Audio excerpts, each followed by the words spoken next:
I have two questions on Korea. Recently, North Korea carried out a series of provocations with ballistic missile and artillery fire. And how North Korea also they underestimate the U.S. missile detection. And why doesn't the United States intercept North Korean missiles? How would you respond to it? So just let me make sure I understood. Your first question was what again? Are you able to detect them? I'm sorry.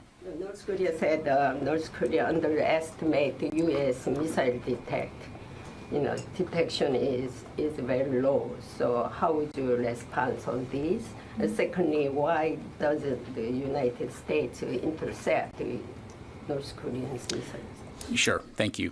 So, first of all, when it comes to monitoring, observing the region, I'm not going to talk about specific intelligence, but we certainly do maintain, alongside our allies in the region, a very robust indications and warning capability.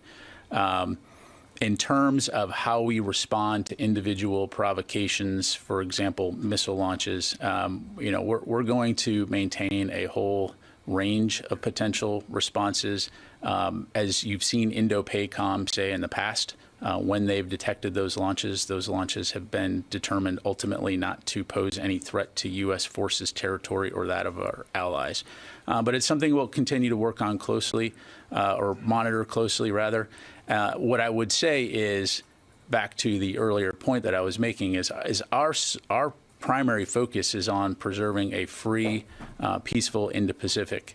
The relationship between the United States and the Republic of Korea is about defense, and it's about preserving peace. It's not meant to escalate. It's not meant to create more consternation or instability in the region.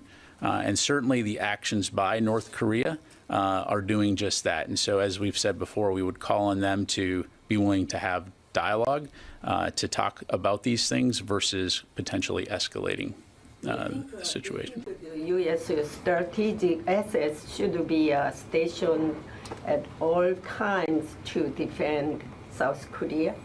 Well, we have more than 28,000 U.S. forces already stationed on the peninsula. I think that is a signal of our commitment to our defense relationship and our security cooperation with the people of the Republic of Korea. And it's very longstanding and will remain longstanding.